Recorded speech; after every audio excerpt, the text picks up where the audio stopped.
Well, I'm sure we've all kind of spent probably quite a bit of time actually debating the definition of resilience, right? It is perhaps one of the most malleable and contested terms in disaster risk management. And of course, very often in the context of disasters and risk, this term is sort of mentioned in relation to the desired state. And the three questions, resilience, so what, to, what, and by whom, have now become quite commonplace in the discussions of resilience and how to achieve it. And in recent years, there has certainly been an amazing positive transformation towards ensuring that resilience is enhanced through a constructive dialogue of knowledges with communities and organizations in order to explore tangible, context-appropriate solutions. However, the issue is that much of the focus on enhancing resilience fails to mention the political framing of resilience, which I believe is necessary for addressing the root causes of disasters. And so in the next 10 minutes or so, I want to unpack how this apolitical framing of resilience that is focused on and aspires towards innovation is actually problematic, and how it can increase the risks for those who are most marginalized. So here, you can see resilience, and I'm using it in quotation marks here, in its different guises. Yet very few people living in informal settlements or semi-formal settlements in the global south spontaneously claim that they are resilient, using that word resilience. Sure, they often overcome multiple challenges, including hazards exacerbated by climate change, and they have different capacities. Yet their actions are increasingly examined through the framework of resilience, which is a notion developed in the global north and then increasingly adopted and applied to the global south. And so disaster risk management efforts often focus on hazard as a problem posed by nature that then can be solved, again, through a technical solution. Whilst the form of a built environment may indicate the origins and determine the impact of a hazard, practitioners and communities are then left relying on technical tools to deal with disasters as they occur, rather than understanding and addressing where the risk originates, as disaster scholarship has long advised. And even if these tools are developed with the community, they very often lack critical analysis of power, privilege, and social justice, and instead maintain a decidedly apolitical and technical position. And resilience for a long time has been interpreted as kind of going back to normal, right, or bouncing back. But the implication of using this type of concept is that resilience policy tends to be reduced to then emergency response with an emphasis on short-term damage reduction and recovery. And this poses a question of whether this approach can be suitable to address the diverse range and scales of challenges we will have to be facing over the coming decades. And many of these will involve chronic stresses in addition to shocks. Shocks may also become difficult to predict, and when they strike, the question remains of whether the smartest choice is actually to return to normal and what that normal means. And so rather than seeking to bounce back, failure, crisis, and disasters may be an opportunity, many people argue, is to fall or to bounce forward. However, this opportunity may have slightly different interpretations for different people. And there is a very thin line for some between considering disaster as an opportunity to fall forward and rebuild stronger and more just, or consider disaster as a unique moment to push out unwanted communities and simply jump on a bandwagon of neoliberal urban planning, seeking economic gain over social equity. And so bouncing forward very often ends up being a recreation of risks that have already been there in the first place, because when we try to bounce forward or build back better, we only focus on the immediate without taking into account structural, systemic, political, economic, and societal causes that led to a disaster in the first place. And so the slogan of building back better, it accompanies resilience quite prominently in the space of risk. The origins of Building Back Better are really quite easy to pin down. Bill Clinton coined it after the 2005 Indian Ocean tsunami, or Boxing Day tsunami, as it's known. So that term has been quite well known to disaster practitioners and development practitioners. But what was really strange is that suddenly it sort of reappeared, in 2020 when it became political slogan. And so, for example, on June 30th in 2020, UK Prime Minister Johnson promised to undertake, and I quote, "the most radical reforms to our planning system since the Second World War, as this will help to build back better, build back greener, build back faster," end of quote, in order to boost spending on infrastructure as a way of leveling up the country and avoid economic recession. And then, of course, Justin Trudeau, Canadian Prime Minister, used it. And we now know that Biden's presidential campaign was also, it was a centerpiece for his campaign and now presidency. And so the emphasis of Building Back Better is on continuity. In other words, on to keep on going no matter what. And the goal is not to alleviate the original conditions that created the crisis, but rather to just quickly move past the crisis without altering the underlying political, economic, and societal structures.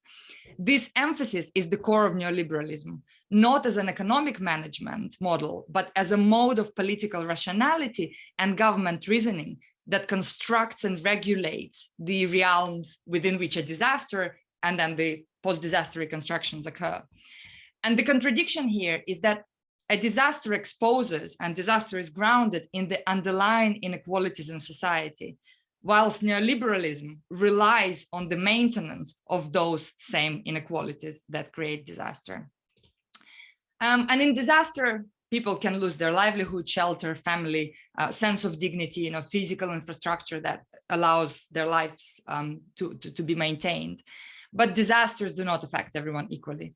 And those who are the most marginalized in the day-to-day existence are those who are the most harmed by disasters. For the marginalized, for the oppressed, disaster is not new. It's not sudden. It's not unexpected danger. It is just a continuation of everyday harm and violence inflicted on those relegated to the margins of society. So disasters don't just bring suffering, they expose suffering. And characterized as a way of for people and societies to become more resilient, this narrative of resilience, this narrative of building back better, epistemizes the problematic ideology of resilience. Disasters, because it allows disasters to be portrayed as unexpected external shocks that are frequently naturalized and are framed as inevitable, meaning that the root causes of disasters cannot be altered, and it's thus we, the people, who must adapt, right? It is we who must become more resilient.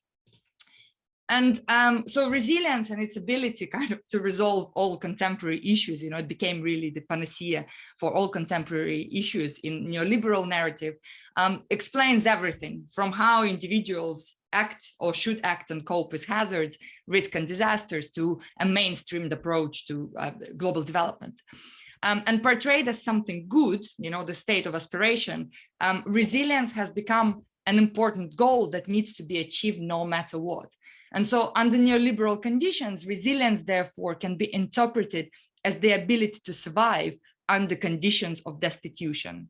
And such resilience is profitable because resilient people can, and I quote Sarah Brack here, can absorb the impact of austerity measures and continue to be productive, end of quote. So as such, resilience message essentially tells the most oppressed people that they should keep taking knock after knock and get better at coping. So what I want to emphasize here again, this is not just a matter of words we use, but the matter of how we frame them. And disaster terminology, as I already said, is very contested. And in academic space, it can get a little political. But the policy and practice has a lot of encoded meanings, which are very apolitical. And these meanings are predominantly Anglophone. So what we've done a couple of years ago, we we were kind of curious at how terms like resilience, for example, are actually used internationally. And so we, with the help of our friends and colleagues all around the world, we managed to translate 6 most used terms in disaster policy, so resilience, vulnerability, capacity, hazards, risk, and disasters, into 53 different languages. And then we looked at these translations with the support from our linguist colleague, Neil Sadler. And so what we found wasn't surprising, really. The way that disaster terms are used, and consequently the problems that they're trying to address and frame, are very much grounded in English language hegemony. So the use of Anglophone terminology and the underlying meanings among NGOs, research institutions, intergovernmental actors, enforce power by creating the language norms by which, we get published, we win grants, we achieve policymakers buy-in. But these meanings are limited. And resilience is a prime example of that. We found that it's pretty much impossible to translate, and the word isn't much used in non-academic circles. So what we realized is that many people may view translation as a mechanical operation capable of kind of producing precise equivalences of meaning between languages. But of course, for any of us who speak more than one language, we understand that it's a much more creative and ambiguous process. Because of long-standing power differentials, translation out of English is usually done through foreignizing. And so that means that it emulates the original meaning. But when we see the reverse dynamic, so when translating disaster terminology back, we see a domesticating approach, which actually masks the origin. So it tries to find, a more convenient word in English. And therefore, for those reading a translation might eventually see resilience, when actually, if we prioritize the source language, we would yield something like bouncy bouncy in Afrikaans. Yet by relying on Anglophone concepts, the resilience framework contributes to depoliticizing the analysis of risk and serves to mask and dilute the responsibility of political and economic elites in disaster risk creation. So what are the dangers of adopting resilience as a kind of all-encompassing aspiration, right? Aspiration for transformation. My good friend Gonzalo Lizarralde and his colleagues summarized this nicely based on their work in Colombia, Cuba, and Haiti. So first, it may introduce in local communities problems or concerns that do not actually exist. Secondly, it can distort this notion of resilience, the concept of resilience can distort messages that are voiced by local communities and citizens. Third, it can help produce solutions that do not actually address the needs and expectations of local peoples. Fourth, this tendency perpetuates a body of knowledge that fails to capture the reality that it's trying to explain. And finally, it increases the gap between academic work and the problems people face. And in the meanwhile, aspects that are required for social change, such as people's expectations and aspirations to improve social status, for instance, actually get masked. We thus need to be careful in how we use resilience as a kind of framework for risk management and framework for innovation. Even when we engage with communities, there is a disconnect between vernacular and techno-academic narratives. And this disconnect makes it really difficult to respond to the real needs and expectations of ordinary citizens. It contributes to a distortion of agendas. It masks significant realities of everyday life.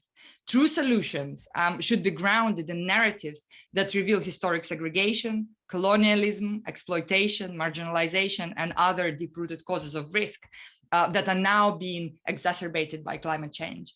And furthermore, they need to be grounded in a comprehensive understanding of local struggles for social justice.